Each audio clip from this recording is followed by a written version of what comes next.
porque Jesús es el principio, el medio y el fin de las Sagradas Escrituras. Pero el peligro que corremos es el de deleitarnos con la teoría y quedarnos a flotar solamente en el mundo maravilloso de las palabras, las ideas y las expresiones románticas. Mira, ideas y palabras solo tienen algún sentido si se traducen en vida práctica. Esta semana veremos cómo las ideas necesitan hacerse realidad en la vida de los que decimos creer en Jesús. Empezaremos leyendo un texto, Juan capítulo 11, versículos 51 y 52. Estas palabras son palabras del sumo sacerdote Caifás por ocasión del juicio que le hicieron a Jesús antes de crucificarlo. Al relatar este incidente, Juan menciona las palabras de Caifás y dice: esto no lo dijo por sí mismo, se refiere a Caifás, sino que como era el sumo sacerdote aquel año, profetizó que Jesús había de morir por la nación, y no solamente por la nación, sino también para congregar en uno a los hijos de Dios que estaban dispersos. Ahora, mi amigo, entiende bien, según este texto, Caifás fue usado por Dios para profetizar algo importante. La esencia de su mensaje era que Jesús había de morir no solo por los pecadores, sino también, presta atención a esto, sino también para congregar en uno a los hijos de Dios que estaban dispersos. La realidad es que, aunque Caifás se refería solo a los dispersos de Israel a través de sus palabras, Dios estaba presentando al mundo y especialmente a su iglesia la razón de la muerte de Jesús. El Salvador no murió solo para pagar el precio de nuestros pecados, sino también para congregar a todos los dispersos por el pecado en un solo cuerpo. Es que el pecado hace separación. Primero, entre Dios y nosotros. El pecado nos aleja de Dios. Este tal vez sea el aspecto más doloroso del pecado. Este aspecto del pecado, el alejarnos de Dios, es descrito en la Biblia con la palabra hebrea awón. Significa escoger nuestro propio camino e irnos lejos de Dios. Pero el problema no es que el pecado solo nos aleja de Dios, sino que nos aleja de nosotros mismos y en consecuencia de las otras personas que a veces amamos, que están a nuestro lado. Por eso el pecador no vive en paz con nadie. Por eso hay muertes insensatas en este mundo, agresiones violentas, ofensas crueles y malintencionadas. Los hogares cargan cicatrices terribles. La sociedad es injusta y perversa. Los países luchan unos con los otros sin importarse nada más que con sus propios intereses económicos para ser cada vez más poderosos. Sabes, el ser humano sufre la soledad de la existencia porque vaga lejos de Dios. Deambula de un lado a otro buscando un mundo mejor y no lo encuentra. Pero Jesús llama a los pecadores no solo para perdonarlos, sino para transformarlos y enseñarles a vivir en unidad, sin agresiones, ni ofensas, ni radicalismos, ni extremismos de ninguna naturaleza. En otras palabras, la más grande prueba de que hemos sido conquistados por el Evangelio no es solo decir que somos la iglesia que Dios levantó para dar el último mensaje al mundo, sino vivir la unidad del amor y de la comprensión. El problema es que corremos el riesgo de deleitarnos solo con la teoría del mensaje sin vivir la realidad de ese mismo mensaje. Vamos ahora a la segunda parte. Aquí veremos el ministerio reconciliador de Cristo. Leamos Efesios capítulo 2, versículos 15 y 16. Aboliendo en su carne las enemistades, la ley de los mandamientos expresados en ordenanzas, para crear en sí mismo de los dos un solo y nuevo hombre, haciendo la paz, y mediante la cruz reconciliar con Dios a ambos en un mismo cuerpo, matando en ella las enemistades. Analicemos un poco el texto. Dice: aboliendo en su carne la ley de los mandamientos expresados en ordenanzas. Aquí no se está hablando de la ley moral de los 10 mandamientos. Se está hablando de la ley de los mandamientos expresados en ordenanzas. ¿Qué ordenanzas son esas? Las ordenanzas referentes a los sacrificios de animales que se realizaban en el Antiguo Testamento, simbolizando el sacrificio de Cristo en la cruz del Calvario. Pues cuando Jesús murió, Él abolió en su cuerpo todas esas ordenanzas, porque ya a partir de ese momento no se necesitaría más de sacrificios, puesto que el Cordero de Dios, que quita el pecado del mundo, ya había sido sacrificado. Pero al morir, ¿qué es lo que Jesús hizo? Dice Pablo, creó en sí mismo. Esta expresión en sí mismo es importantísima. Creó en Él, en Cristo, un nuevo hombre, en sí mismo, en Él. ¿Ves? El nuevo hombre, la nueva criatura, el cristiano, el creyente, como lo quieras llamar al ser humano después de la conversión, aparece a partir de Jesús, en Jesús. Él es el que establece ese nuevo hombre, Cristo. Pero el texto dice más, Jesús reconcilió con Dios a gentiles y judíos en un solo cuerpo. ¿A qué cuerpo se refiere?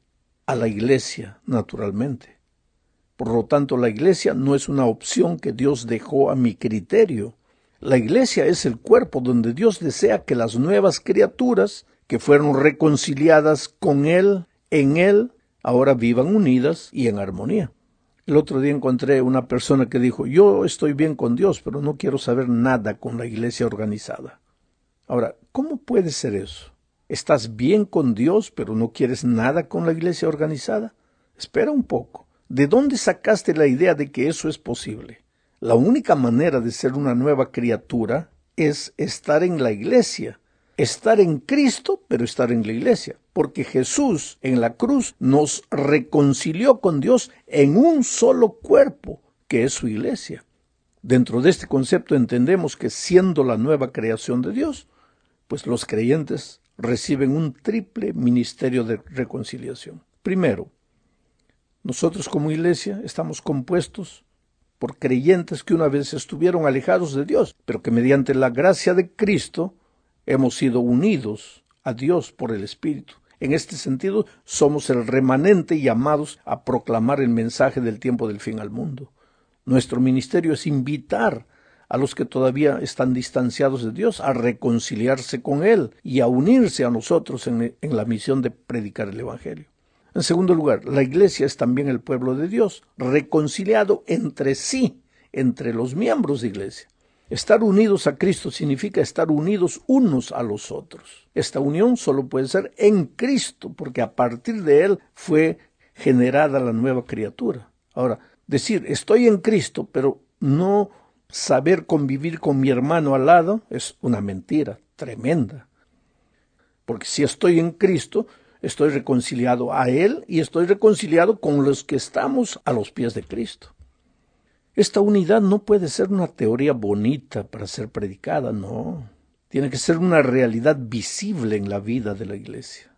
La reconciliación mutua, la paz y la armonía entre hermanos son un testimonio para el mundo de que Jesucristo es nuestro Salvador y Redentor. En esto, dice Jesús, todos conocerán que sois mis discípulos si tuviereis amor los unos con los otros. Ahora, el tercer ministerio que la iglesia recibe por estar reconciliada a Cristo es que a través de este ministerio de reconciliación la iglesia le dice al universo que el plan de redención de Dios es poderoso para transformar. ¿Por qué? Porque nos ha transformado.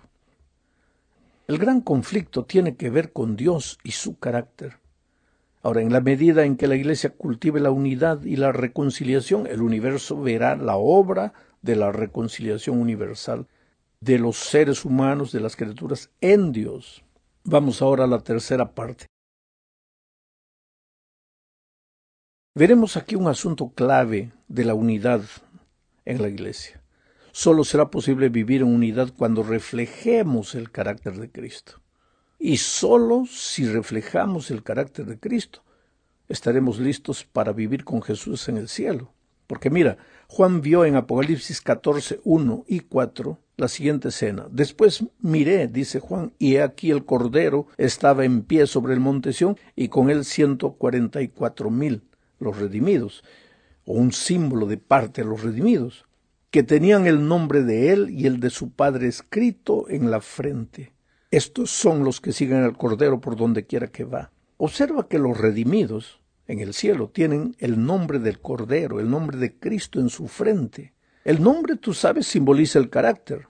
Los redimidos tienen el carácter de Cristo porque lo siguen por donde quiera que Él va. Y lo siguen en el cielo porque aprendieron a seguirlo en la tierra. Esos redimidos aceptaron la invitación de Cristo de Mateo 11, 28 y 29, que dice: venid a mí todos los que estáis trabajados y cargados, y yo os haré descansar. Llevad mi yugo sobre vosotros y aprended de mí, que soy manso y humilde de corazón, y hallaréis descanso para vuestras almas. ¿Descanso de qué? Descanso de querer ser manso y humilde. No puedes, tú tienes que llevar el yugo de Cristo para aprender a ser manso y humilde. ¿Y qué es el yugo de Cristo? Orar todos los días, estudiar la Biblia todos los días y buscar una persona para Cristo. Si no haces eso, el carácter de Cristo nunca se va a reflejar en tu vida. Nunca vas a aprender a ser manso y humilde. Y si no tienes el carácter de Cristo, ¿cómo es que vas a estar en el reino de los cielos? Porque en el reino de los cielos solo estarán los que tengan el nombre de Cristo en su frente, o sea, el carácter de Cristo reflejado en su vida. Vamos ahora a la cuarta parte de la lección. Veremos aquí el consejo de Pablo a los romanos. La iglesia en Roma estaba sufriendo división por causa de diferentes puntos de vista que no tenían nada que ver con doctrina. Tenía que ver, sí, con usos y costumbres. Con cultura, yo diría. Tanto no eran estos puntos doctrinales que Pablo dice en los versículos 1 hasta el 3. Recuérdate que estamos analizando la epístola a los romanos. Aquí dice Pablo: recibid al débil en la fe, pero no para contender sobre opiniones, porque uno cree que se ha de comer de todo, otro que es débil come legumbres. El que come no menosprecia al que no come, y el que no come no juzgue al que come, porque Dios le ha recibido.